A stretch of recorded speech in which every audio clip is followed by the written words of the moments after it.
Mr. Speaker, Mr. Bryant, for what purpose? will the gentleman yield for questions? Does the gentleman yield for questions? Happy to. Gentleman yields. Mr. Harris, I think there are some arguments for nuclear power. I don't want to stand here as necessarily an opponent of them, but there are questions that I think we're obligated to answer if we're going to go forward. And the first one, of course, is where are you going to store the nuclear waste from a proliferation of nuclear plants? Well, I think that whole discussion around nuclear waste is one that is properly held within the federal government. That's who has the most regulatory authority right now over nuclear waste. The way it's handled currently, any nuclear waste byproduct at our current facilities is stored on site until the federal government takes it over. Right. And so this bill is about getting nuclear reactors constructed and deployed throughout the state. And I think if we wanted to address the fuel storage side, that should be done in a separate bill on its own. But as of now, that nuclear waste will be stored on site wherever these plants are built. Is that correct? That's correct. And if you look at certain advanced nuclear reactor types, some of these are going to operate on fuel that is already nuclear waste or spent fuel at another site. We'll bring it in and we'll use that as fuel to completely deplete that fuel source. So some of these are going to have almost no to very, very little nuclear waste to store at all. Well, who will decide where each of these plants is allowed to be located? That's primarily going to be with the federal government. The NRC has the authority to permit both the site and the construction of every nuclear reactor. And that would be the case with regard to all of the ones that would be developed as a result of this bill? That's right. We're not creating any new permitting authority in the state of Texas. The state of Texas can't go in and say, all right, we approve you for this site, but the federal government doesn't, so go ahead and build it. That's not what we're doing in this bill. Okay, now, your bill provides a grant of, I think, is it $200 million? That's in Tier 2, up to $200 million. All right. And those are not loans. Those are grants. Is Correct. that correct? And those grants will go to a profit-making entity. Is that correct? That's correct. Is there some reason why you're not asking them to repay the grant? Well, I think that in order to really incentivize this, we're in a race right now with China and Russia and other countries.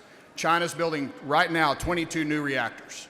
And we can't wait on the federal government to spur this along. It's up to the state of Texas to signal to the world that we're ready to lead. And I think the quickest way to do that is through a reimbursement grant program with protections around it that if these companies don't hit key milestones, then those grants are completely clawed back and they've got to be repaid to the state of Texas.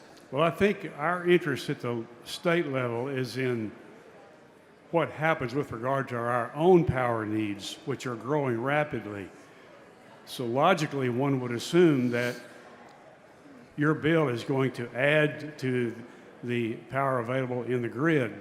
But as I read it, and correct me if I'm wrong, you do not require that the power generated by our gift of $200 million to a private entity be delivered into the grid.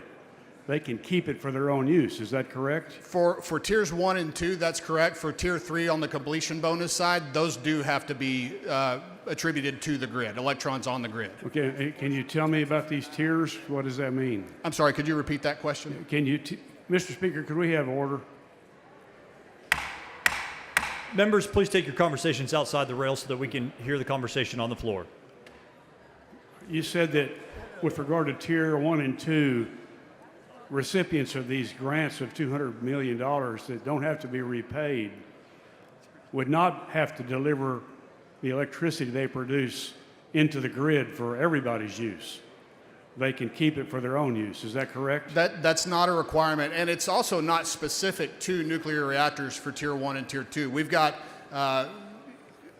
advanced technology manufacturers, different supply chain leads that also qualify for tiers 1 and 2. That's why this is such a huge economic impact and boon for the state of Texas, because we're including all of these projects in that. Well, if you could just answer my question directly, these tier 1 and 2 recipients of a $200 million grant are not going to have to deliver their electricity into the grid for the use of all Texans, are they? It's not a requirement, that's correct. And not all of Texas operates off of the ERCOT grid as well. So I'm sure there will be some reactors going in outside of ERCOT. The intent of this bill is to fast track nuclear deployment throughout the state of Texas. And I think this is the best way to accomplish that goal. And isn't our first priority electrical needs in our state? It is. And I think this furthers that priority as well. If we can increase the time with which we're developing these new technologies and building these new reactors, then we decrease costs in the long term. The state of Texas gets completely out of this game, and it's the private sector on its complete own building new reactors across the state. Thank you.